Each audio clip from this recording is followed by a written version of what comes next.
Okay, here we go. Hour number 3 on Mondays. You know what that means. It means we're going to go talk to Yoshi Shimatsu and try and catch up with Dana Durnford up in British Columbia. Yoshi, are you there in Thailand? How are you? Yeah, okay, very good. I'm eager to hear from Dana, see how progress is going. And, of course, we have this volcanic explosion in Japan. We sort of as a warning against all nuclear power plants in Japan. Yeah, let me, before we go to Dana real quick, let me see if I can get back off from your phone just a little bit. You might be too close to it. The videos, Todd, turn up his high end a little bit. The videos that some of the, and I'm not sure if the videos were actually taken by people who survived or not. We don't know. But they were just... Yeah, some of them, they were further down the mountain, so those were able to run. Anyone above that, between 2,000 and 3,000 people, were either, crushed by rock fall. Most of them. Yeah. Oop, we lost him. All right, we'll get him back. That was a terrible line anyway. I hope all of you took a look at those videos because they are rather historic. I've never seen anything like it. Just tragic. And an act of nature that you will not see very often captured like that. Just stunning. All right, let's go up to British Columbia here while we're getting Yoshi back on the line. Are you there, Dana Durnford, and how are you? Thank you, Jeff. I am here. It's been a long day. Just got just in time to catch the interview. Very good. Well, they're all long days up there. Where are you right now? Yeah. Right now we're Cole Harbor. We just jumped out of Telegraph Cove on the east side, and we're gonna move over to the west side at the top of Vancouver Island, the north part of Vancouver Island to the west coast. It's really rough weather, and we got chased out of a few spots. We'll go back during a few days and try again when the weather breaks. But we're moving up the coastline. We're getting the data, and we're not really seeing much of a difference anywhere we go. It's literally the same thing everywhere. We're finding, like you say, just a handful of species. When we add them up, I think we got around 70 now, but none of them were plentiful, and all of them were just in single places, the majority of the species, and there's about 12 named species. Mm-hmm. So it's really odd. It's like Yoshi had said a few weeks ago that you would find these little small pockets with just a bit of light clinging. Correct. And he's right on that. We are finding little pockets. Okay. We're hitting all the best spots. Go ahead, Jeff. I'm sorry. Yeah, no, that's all right. No. You, Yoshi, are you back by any chance? Not yet. Okay, well, we'll get him. Now, yep. You're finding the same thing wherever you go at low tide. Very sparse, virtually tide pools devoid of life. Nothing really is changing. In other words, you didn't break into daylight and all of a sudden it's a rainbow of life and color and all that. It's staying the same. No, it's the same thing. It's really boring at this stage, of course. And we're trying to find anything extra, just even a couple of them, so we can have another species in the soil. Uh-huh. And it's a struggle. The boys are getting better at the underwater footage. And so we still haven't seen any sea anemones, sea cucumbers. We did finally see a couple of white sea anemones up in Telegraph Cove. The currents up here are moving 10, 12 knots. And so they're extremely fast. They're what they call riptides. And I dove this area year after year up here, so I was expecting to find a little bit. And the kelp is in extremely bad shape, uniform, right around the coastline. I don't know how anything can survive. The seagulls, they ain't got nothing to eat. You're not seeing, like you say, you're not seeing this diversity that British Columbia is notorious for, that really brought in the tourists all the time. Yeah. And you're not getting the smells or the insects. And it's really weird. It's just surreal to go along this coastline at this stage in all the really hot spots we've been hitting out in the very, very open with nothing around them. And that's where you would expect to find at least, a couple of big handfuls of them. You don't see that either. We are sometimes seeing more of the same species, more thicker of the same species that we find everywhere else. And that's basically 4 and 5 algae, kelps, and it's the same kelps. There's no big lot of it. We did find a couple of red sea anemones, so we found roughly now 5 different types of sea anemones out of the 70 species. And we found 5 different species of starfish out of 64 species. And in the algae, we found 12 species out of 600.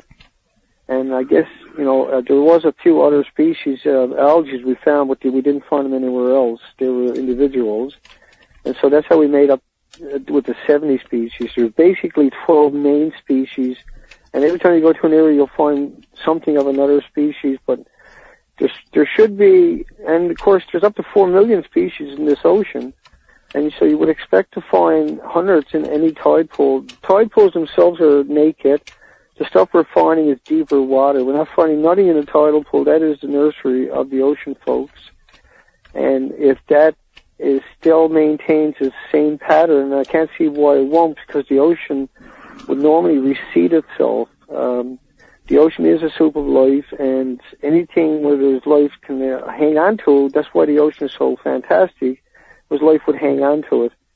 And what we are seeing that eviscerated, and it looks like it happened a while back. We don't see any sea urchin shells in any of the beaches, not a single beach, and we don't find any shells intact on any of the beaches. It's like the shellfish. Really?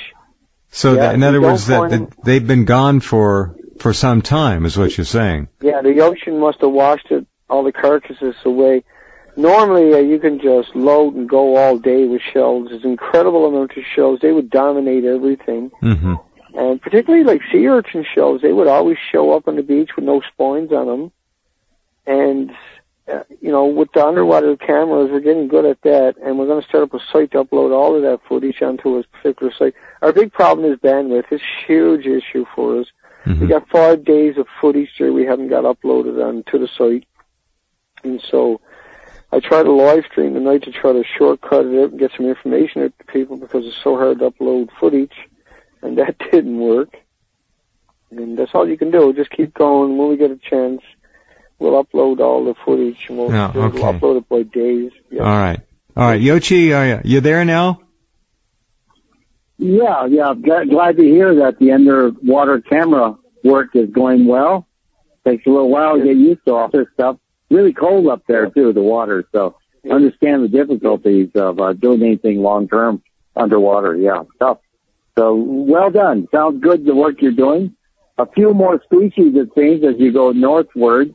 Maybe because there are more like open currents. The water's not as trapped as in the channel there, so farther down the channel. So that makes in other words, it's all making it makes a lot of sense. It's all making sense. What's been happening, where the radiation is building up. Yeah, it's wiping out. One of the interesting things about it was a little odd. Was when we were out off Ukilet, that's up by Tofino. I'm not sure if people are familiar with it. They usually get 9 million tourists in the summer, and there's 900 people in the winter. So it's a huge, massive tourist place because it's so wild. Well, just up the coast from that a few miles is Ukilet, and we didn't find nothing out there. We thought that was really odd, because that is one of the most best spots you could imagine, and that was that was disappointing, I must say. We're going to go back and redo that area because we got pushed out by bad weather. Up here, where the currents are really fast, just up from us, we'll be hitting it in 2 days, is known as Treble Island, and the currents can hit 17 knots there. And so we're hoping to find, if there's going to be life, it should be in that area, Yoshi. Because so much oxygen. Going very. What about the tougher going and tougher going. Yeah, what about the bird life? Right, and now the first time we've seen any bird activity, and the only bit of bird activity we've seen whatsoever, was yesterday, and 2 days before that was up off Telegraph Cove. And Telegraph Cove is a really isolated place, and there's a guy there who's recording killer whales, and I tried to find them, and we couldn't catch them, so we're going to be in this area for a while, and we're planning on finding that guy and ask him about what the whales have stopped singing, the killer whales here in BC, right? And you're familiar with that, Jeff? Yeah. Yeah, they stopped singing. And we've seen quite a bit of snowbirds. We've seen 7 or 8 whales. Now, we've seen a bunch of seals. None of them were proper color. They all looked like they were hurting. Most of the sea lions, we got pretty close to them yesterday. They're missing a lot of fur and got a lot of sores on them. And I can't wait to upload all of those pictures. There's some really staggering stuff going on there. I think that the mammal population is in deep trouble by the looks of it. Well, this is what we saw in Alaska. We saw this in Alaska, Yes. almost 2 years ago, when the seals began to show up with exactly the symptoms you just described, and it's moving obviously down the coast. Yoshi did work on the Southern California beaches. Did necropsies right on the spot with some of the animals that were dead on the shoreline, and the radiation readings were not good. They like you said, the mammals are targeted first. They're going to go first.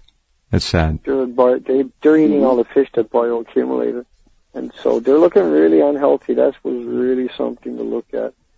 The whales didn't have any growth on them, like any kind of barnacles on them whatsoever. Oh, really? That was really, yeah, I've never seen that one before. Huh. I'm used to slowing the boat down because of whales, because I was always afraid I was going to run into them when I was young. And we've done that year after year after year after year on the East Coast, where the whales were plentiful back then. You get 8,000 or 9,000 in a day, and you would actually slow your boat down because there's so many whales, and you wouldn't really study them because you had them everywhere, and that was something you were really familiar with, growth. And so we spent 2 hours yesterday getting within reasonable distance that was legal distances, and this is a very popular whale destination. And so the birds were feeding off of what the whales were hurting. So the whales would eat a lot of, I think it was sardines or anchovies, but we didn't see them. So we were looking for them showing up at the surface, and they would go around blowing bubbles, so we would run over and check that out. And I'm not sure what they were eating, but we were kind of hoping to catch something like that. And we didn't, because we know they're in trouble, the sardines and the anchovies are in real trouble. Well, the fleets last year, the sardine fleets caught next to nothing. Out here they got nothing, that's right. I don't think they got a single sardine here during the season last year. Let me ask you now about some of the locals you've talked to. What are they saying about birds, about insects, about anything? And we do know that the killer whale population, they're emaciated. They're not calving. They're not giving birth like they're supposed to. They could be facing extinction in terms of their life up there. It does look that way. We have talked to locals. I do that. That's a problem in one sense for me because I don't know how to talk about anything else. And so when people ask us what we're up to, I'm not very sure when I get invited into the conversation. I just don't like starting it. Now, I did talk to people at the second last campground on the West Coast, and she had been there in Ukiah her entire life, and so she knew the tidal pools very well. And what did she say? She told me there was not everything was missing. She knows that herself, but she wasn't able to clue in on it. But she was familiar. Everybody is familiar with Fukushima. Everybody I talk to knows Fukushima. Sounds like they know more about it up there than they do down here in the dumb states. And everybody's accepting of what we're doing. Everybody's supportive of what we're doing is what I really find interesting. Everybody seems to tune right into it. And nobody seems to have a problem with the conversation, Jeff. You don't have to fight with anybody, argue with anybody. There was one guy, and I don't know what to make of that guy. He didn't seem right anyway. But we kind of announced where we're going, so you expect to get a few odd ones going on. But 99% of the people, and we've talked to a lot of them extensively, and some of them have brought their husbands over, brought their wives over, and asked me to help them understand what I was talking about. And we're actually concerned, and we're actually paying attention, and we're open. We're open to the discussion and to another narrative. And that was that's pretty cool, you know, because you expect a lot of resistance, and you don't have the time to do a presentation for somebody. You don't have the documentation with you. Not that I need it because I cover so much, but it's just a point that people are aware of, and they're willing to listen. That kind of gave me hope, because the reality of it is, folks, that if someone like me can't find it, and I go into the weirdest spots imaginable, because this is what I've done all my life, is run on the ocean and dive under that ocean, and I know how to approach it and go get the most reasonable spot without taking too bad of a beating. And we got the boat to take the beating with in order to get the absolute best spot available. And if it's not there, we know it's no good looking anywhere else in that area. Even though we spend a few days in each area. But once we get out into the very outside open areas and we don't find it, that's game over as far as I'm concerned. I need to get the documentation for everybody else. But for myself, I don't need nothing else to convince me. And the last day, we still haven't got it uploaded from Berkeley Sound. We got to the outside of Berkeley Sound. It was pretty rough. We got on the edges of the island, we got the boys on the island, got the data, and there was nothing there. There was less there than there was inside. And that is bizarre. And there's, like you say, a lot of species we still never found. And so this is a very, very late stages of the ocean dying is what we're seeing. There's no doubt about it. Yeah, there's very little doubt, if any. Now, you're talking to people who live there. This is their livelihood, their lifestyle. The ocean and them are almost one. And they would know. Down here in the States, the mainstream media, of course, is continuing to program stupidity and ignorance into the masses, and they don't know anything about this, most of them, except those who are listening to this program and maybe a few others. But they don't want to know. There's an incredible epidemic of denial going on down here, and it's not good. So where are you sleeping at nights? Well, we have a motor home back on the road again. And we had a little breakdown, but we got it back and we got it working. You told us that's good. We're hitting campgrounds. We're doing it cheap. We haven't got a big budget. And so, but we're expecting to be able to finish the whole trip. People are chipping in the whole time. And it'd be better if everybody, like 30,000 people gave us $1 each. I would feel better. But unfortunately, quite a few people have taken up on themselves to fund most of this.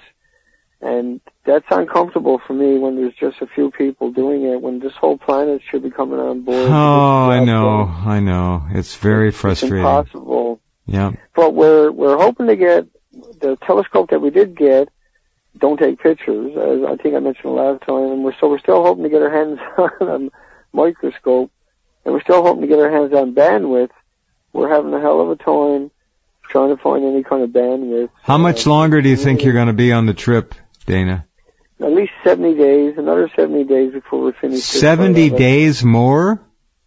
At least, because it takes 2 or 3 days for each area to flush it out, and you're fighting the weather and everything. So minimum 70 days. It could take another 80 days to get all the way up north, because otherwise you're not covering it properly. You're not being methodical. And I understand. You want to get all the data. Like, we're tired at this stage, but I can't imagine stopping until the trip is over, no matter how bad. And it's getting bad. Up here it can rain 30 days, and it will, in a row. And it's going to be pretty miserable. But the whole point is, it's the low tide each day, and so it's only 3 or 4 hours, then you got to put up with waiting for the next tide. We're still not set up for night. Our cameras are not working for the night shift, so we got to raise real money for that one at some point. I'm hoping over the next 30 days, as they'll bring in a lot of data, then enough people will come on, and in the last 30 days or 40 days, we'll really be able to get incredible footage and data with the extra, right? That's what we need. Right now we're okay though. We'll keep going. We're not worried about it. We're fine.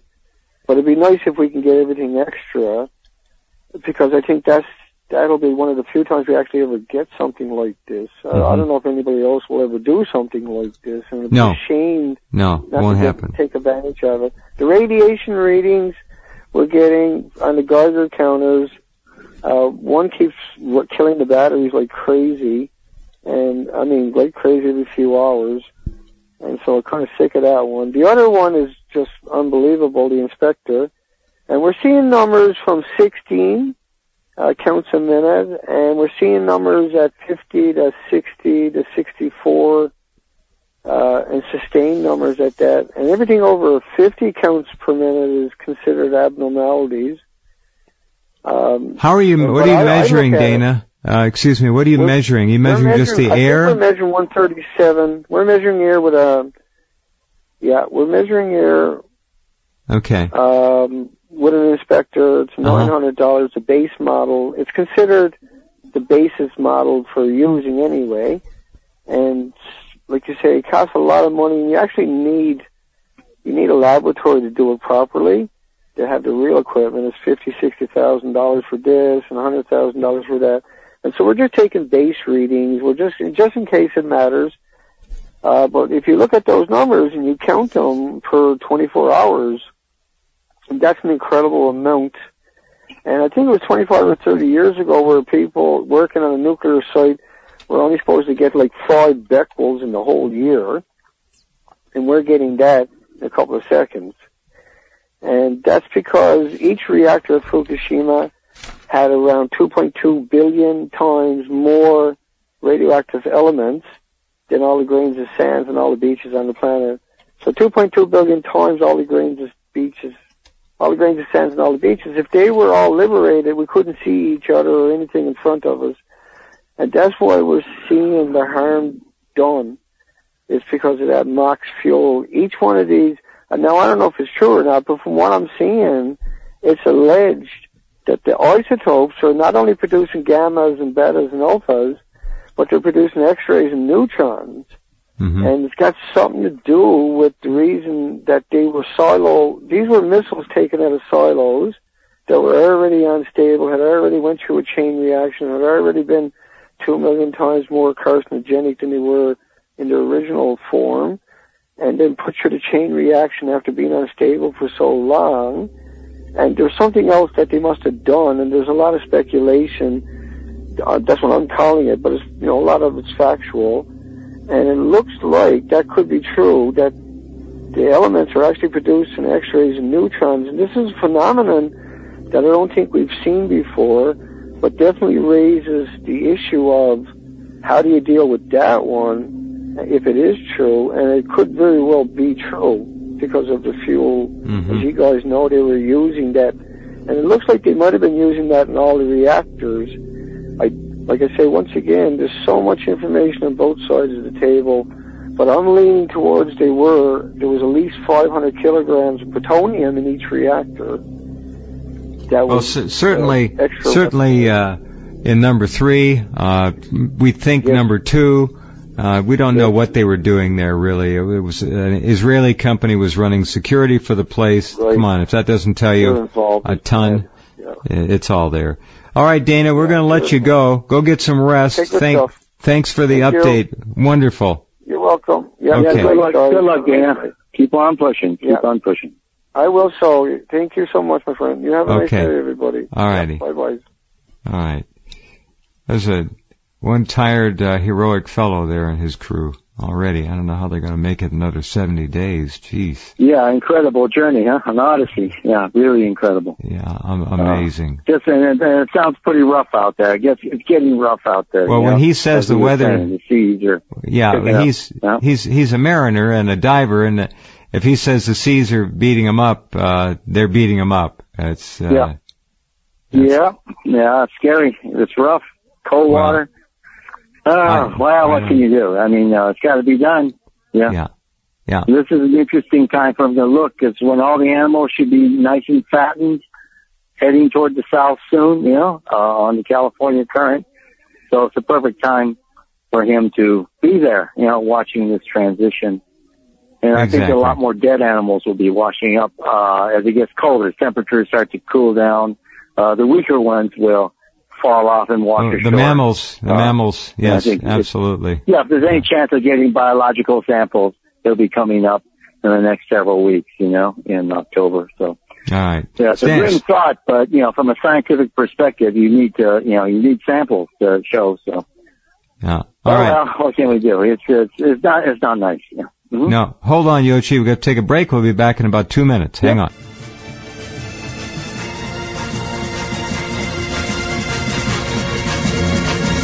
Okay, and welcome back. Talking to Yoshi Shimatsu. He is in Thailand, where he is relatively safe.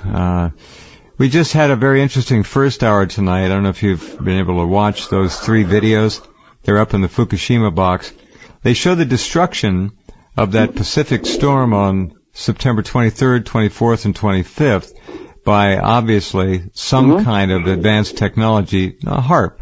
Very interesting footage, very interesting explanation, and we're looking like we are going to see the continuation of the drought. They may even be moving the drought further north this year. We'll see. So far, nothing much happening. Yeah, the stuff Dana's talking about, they can't have these concentrations building up in the bays along, especially Northern California, Oregon, Washington. A lot of bays, estuaries, where it could build up like Vancouver Island, between the islands, offshore islands, and the shore. Sure. So I think they're paying attention to what Dana's doing. They're starting to see that these pockets of still water, or wake up circulating water, could be very, very dangerous to the animal population, and to the people, to the communities. And what Dana was saying about neutrons, neutron bombardment, electronics, a lot of U.S. military bases out there, communication centers, command and control. We've seen the much vaunted Curion technology, that was developed failed out again. Of Hanford, okay? Now we see, Toshiba failed, Areva failed, Curion, which is not supposed to have failed, electronics knocked out. Just like the Ronald Reagan. And Ronald Reagan's got shielding. That thing was all set for electromagnetic EMF pulse was supposed to, had shielding. Yeah, you see, there's all kinds of both physical shielding, electromagnetic shielding. Didn't work. The neutron bombardment is just an incredible thing. Knock out all your circuits, fries your system, and so, this one that is supposed to be very, very shielded from, Curion has just failed completely. So, no matter what they do, they can't get past this, which is why they're so afraid of these pockets, building up as they have off the coast between Vancouver Island and the shore there in the mainland, is that this happens in these areas where you have so many American defense facilities, communication facilities. You're going to just lose billions of dollars of equipment, destructions and all that. And as I mentioned to you earlier, I think in our emails, that these we're in a spate of major solar storms, and we have the same problem. All sorts of radiation coming through, including gamma radiation, but all kinds of neutrons and neutrinos.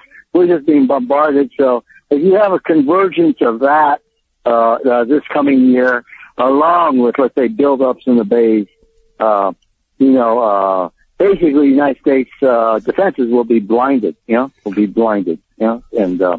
that they're afraid of. So I don't think they're there to protect people. They're there to protect their equipment.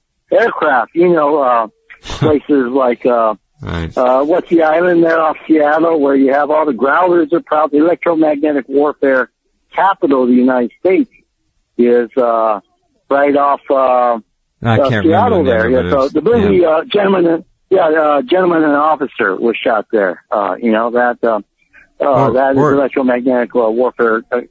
No, it's up there by Seattle, on the island. I forget the name of the island. North of Bainbridge up there.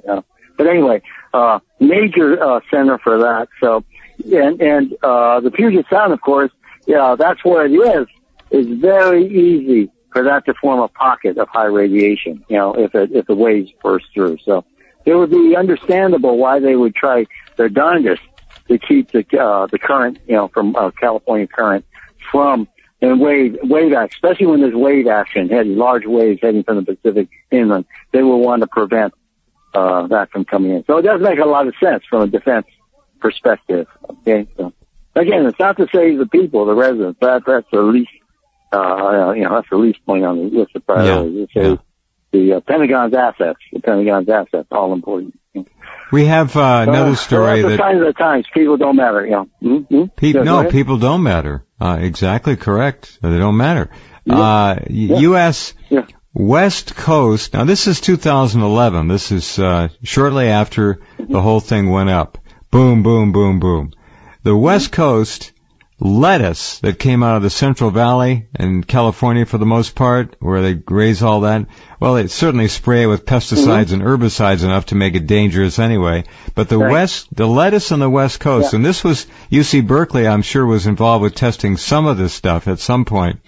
Berkeley and Davis. It topped Chernobyl's maximum contamination, the lettuce. No one talked about it. These people were eating this stuff up. No one said anything. The government knew. And what's really, absolutely.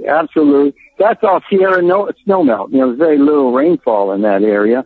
So most of it comes down from the Sierra. Right down from the, exactly, which is very bad news because it means there's still radiation, lots of it from 2011, trapped in the Sierra Nevada itself, that's going to just sort of leach down year after year. And if there are any things like the downdrafts or the things I've seen in the skies, coming over, it'll build up. So it's a long-term problem. They got the measurements 2011.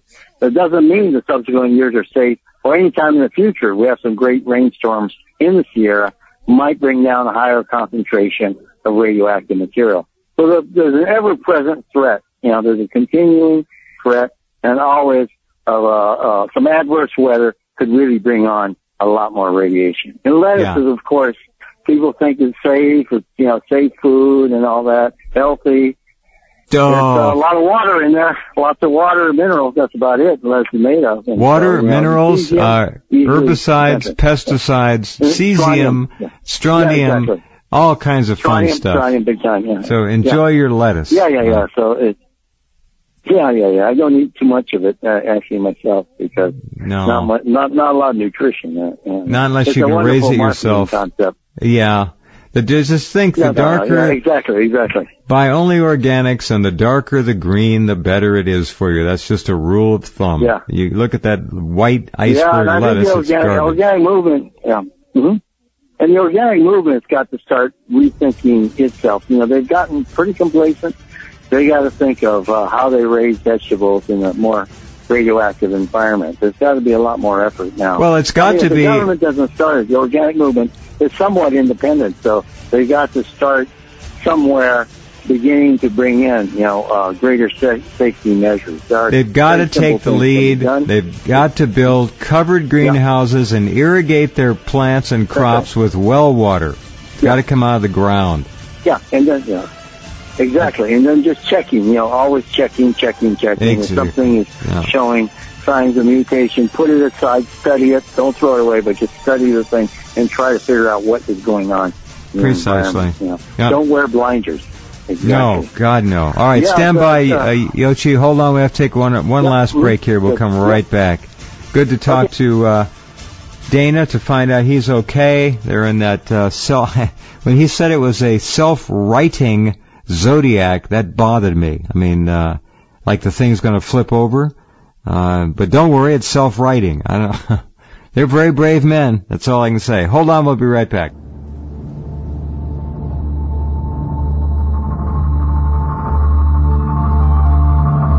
Okay, we are back. Yoshi and I every Monday night, third hour, to bring you the latest. We had some callers last week, and one of them, Scott, asked if he could call in. He had some things he wanted to contribute about Fukushima. So, Scott, welcome to the program. And we don't have a lot of time, but go right ahead. Thanks for having me back. I just wanted to let you know I made the video that you requested with regards to how to rinse your sinuses out, so that everybody, if they'd like to, can smell the fallout. So. Very good. In the process of downloading it from a tablet. I'm not having much luck with it, but as soon as I get it uploaded, I'll send you an email with the link, and if you'd like, you can spread the word. Now, Scott, time that everybody knows. Yeah, for our listeners and Yoshi, Scott got into this early. He just intuitively knew that Fukushima was a catastrophe off the scale, and he began to understand about purification of the air in your home. Has to be one of the first things that people concern themselves with, because they need a safe place to go. Absolutely. Listen to this. He then actually began to build his own air purification systems for his house. It's a fascinating story. Go ahead and bring us up to date on that, Scott. What's new? Okay, well, like I told you before, I didn't know that Fukushima had actually happened at first, and I started smelling something funny. And I'd smelt it a few times, but, you know, there was nothing. What was I to even think? I had no idea what it possibly could have been. But eventually it came, and it fell, and it stayed. The smell stayed, and I could smell it coming from the ground. Actually, Jeff, you asked me if I bent down and was able to smell it. No, I could actually smell it standing up. It was the first time an odor was so strong in my life that you could smell something coming from the ground like that. Wow. So it was shocking. Well, this happened within 2 or 3 weeks after the event, I imagine. And that would have been... No, actually, I was smelling the smell late at night sometimes, but it wasn't until the winter of 2011 that it actually fell and stayed on the ground that I could smell. Well, it was you were That's under when it got really bad. You were under the jet stream, and it was bringing you presents. It sounds like. Yeah.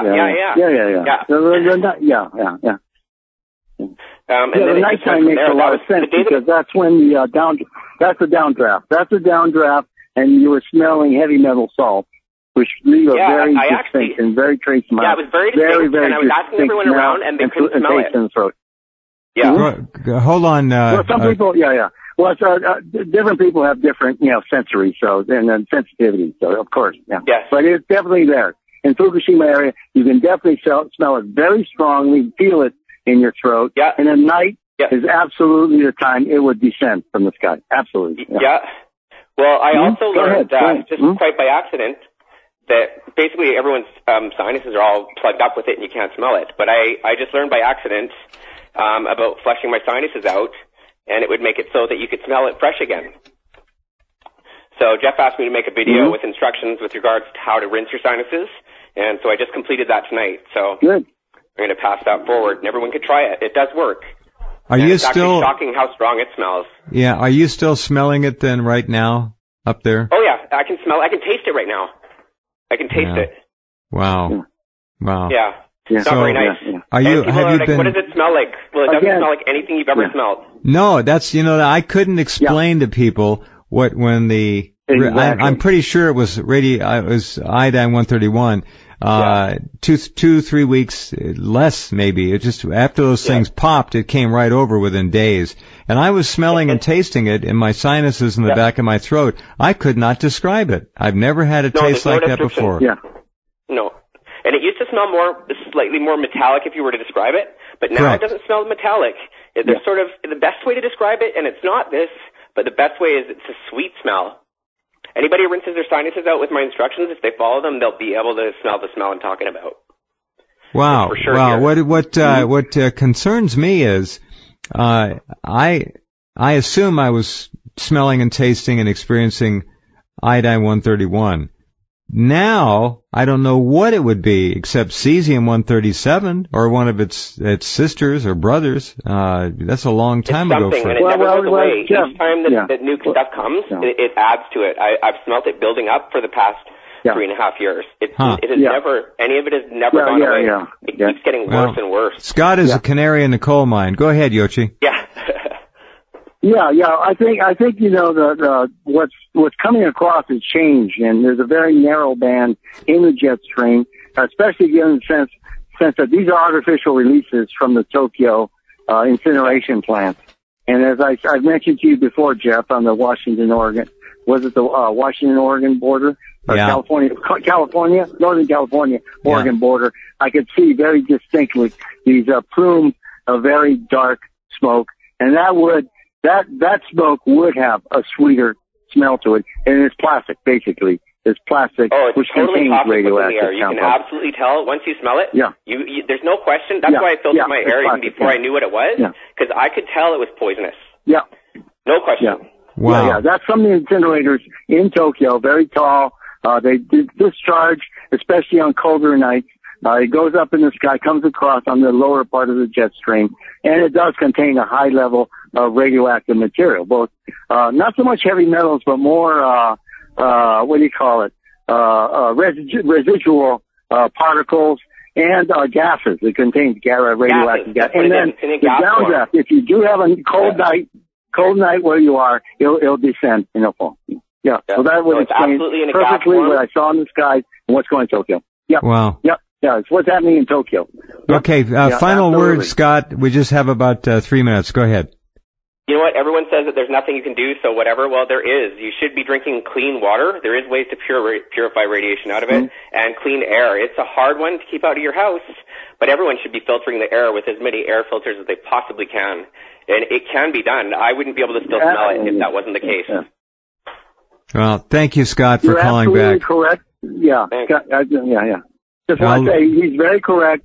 Indoor air quality, that's where all the pollution builds up and radioactive material goes. It's actually more dangerous in your house than outdoors. Yeah. Okay, Scott, I'll look for the video. It's stronger in people's houses, I've got to say that. Okay, very good. Thank you again. You keep at it. Thanks. Okay, you bet. Yeah, he has constructed his homemade air filters for his house, and he probably has the most purified air of anybody in the area up there, if not everybody. It's That's amazing. You didn't. It's really good that people do take this kind of initiative.